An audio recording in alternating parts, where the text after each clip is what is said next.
समानक दृष्टंत मानंदगंधम परब्रह्मलिंगम भजे पांडुरंगम गंगा विशुद्धम विदपाद स्पर्शम सर्ववेष्टितं तं गतं पुण्यस्थानं चराचर चितंतं समाधि समृद्धं नमामि गंगागिरियोगिराजं शुचिभिः शीलः समदक्षः सप्रताप जितेन्द्रियं तं नारायणगिरिं वन्दे सच्चिदानन्दविग्रहम्। गुरुमौली सेवा भावी आश्रम श्री सुभाष वाघुले सेवेकरी सुभाष वाघुले श्री सुभाष वाघुले सेवेकरी महिला यावेळी श्री मातृगौरव पुरस्कार जन्मदिन श्रीमती उज्ज्वलाताई भोसले यांना आज मातृगौरव पुरस्कार दिलेले आहेत। मातृ दिनाच्या निमित्ताने आश्रमाचं नाव आहे गुरुमौली आणि यामध्ये वृद्धाश्रम आहेत आणि आता अनाथ मुलं पण त्यांनी ठेवले आहेत, अनाथ आश्रम आणि वृद्धाश्रम। ज्यांना कोणी सांभाळत नाही, मुलं सांभाळत नाही असे वृद्ध या ठिकाणी राहतात। वास्तविक मुलांनी आपल्या आई बाबांना सांभाळलं पाहिजे। वृद्धाश्रमामध्ये गर्दी वाढणं हे खूप काही चांगलं आहे असं नाही आहे, तर मुलं सांभाळत नाही त्यामुळे आपल्या वृद्धाश्रमाची आवश्यकता भासते आणि म्हणून या ठिकाणी एक वृद्धाश्रम जो सुरू केला, खूप चांगल्या प्रकारची सेवा तिथं असणाऱ्या वृद्धांना राहण्याची व्यवस्था, भोजनाची व्यवस्था, त्यांच्या दवाखान्याची व्यवस्था आश्रमाद्वारे केली जाते। त्याचप्रमाणे काही मुलं या ठिकाणी राहतात, अनाथ आश्रम, अनाथ मुलं, कोणा आई नाही, कोणाला बाप नाही, जे निराधार आहे, त्याला कोणाचा आधार नाही, अशी काही मुलं या ठिकाणी राहतात। तर त्या मुलांची राहण्याची व्यवस्था, ते मुलं शाळेत जातात त्यांची शाळेची व्यवस्था हे सुद्धा या गुरुमौली आश्रमाच्या वतीने केली जाते। आणि जे मामुंडे जे आहेत त्यांनी हे आश्रम सुरू केला ते त्याचे भक्त आहेत। सुरुवातीला बरेच वर्ष मला तर दिल्लीमध्ये सिक्युरिटी म्हणून त्यांनी सेवा दिलेली आहे, 5 वर्ष सिक्युरिटी म्हणून त्यांनी आपल्या दिल्लीत सेवा पण दिली। त्यानंतर त्यांनी हा उपक्रम सुरू केला। हा अतिशय महत्वाचा उपक्रम आहे। सेवाभाव हा आपल्यामध्ये असेल तर मनुष्य परमार्थ चांगला करू शकतो। परमार्थ म्हणजे केवळ मंदिरात जाऊन पूजा करणं एवढाच परमार्थ मर्यादित नाही आहे।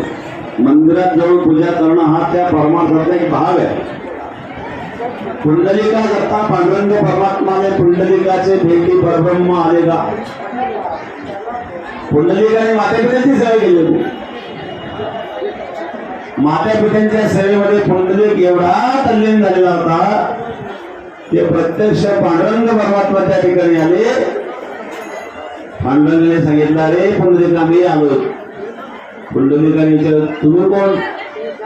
मी भगवान आहे, पंढरीश परमात्मा, ब्रह्मांड नायक।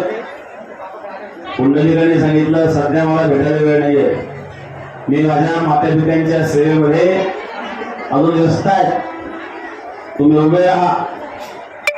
पुंडलिकाने वीट फेकली, त्या विटेवर भगवान परमात्मा उभे राहिले। विटेवरी ज्याची पावले समान तोची एक दान शिव गाथा, तो परमात्मा विटेवर उभा राहिला। पुंडलिकाने भिरकावलेल्या विटेवर उभा राहिला, आजही तो विटेवर उभा आहे। हे कशाचं फळ आहे? हे मात्या पित्यांच्या सेवेचं फळ आहे। मुलांना जर शाळेमध्ये शिकवलं असतं पुंडलिकाची कथा, तर त्या मुलांनी आई बापाला असं वृद्धाश्रमात पाठवलं नसतं।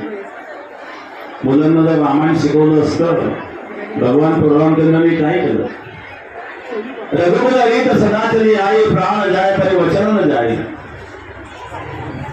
युक्त वचनाचं पालन करण्याकरता भगवान परमात्म्यांनी राज्याचं दाखवलं। राज्यपद मिळण्याकरता, सत्ता मिळण्याकरता लोक कोणकोणत्या स्तरावर जातात? नाही ते कुकर्म करतात, कोणी मला धमकवतं, कोणी काय काय करतं, कशा करतात? सत्ता मिळवण्याकरता। प्रत्येक सत्ता ज्यांना उपलब्ध आहेत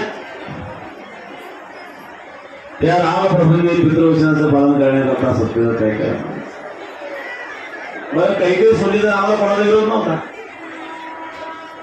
जसं तर उशीर पण नाही शब्द घेऊन भरताचाही विरोध नव्हता, लक्ष्मणाचा विरोध नव्हता, कोणाचाही विरोध नव्हता. पण रामाने पित्याचं वचन पालन करण्याकरता सर्व त्याग केला. माते पित्यांची सेवा, श्रावणाने माते पित्यांची सेवा केली. माते पित्यांच्या सेवेतच श्रावणाने प्राण सोडला. म्हणून शास्त्र सांगतं मात्र देवो भव, पितृ देवो भव, आचार्य देवो भव. हे आम्हाला कधी शिकवलं नाही आणि त्यामुळं संस्कृतीपासून लांब गेलो आपण आणि वंचित झालो.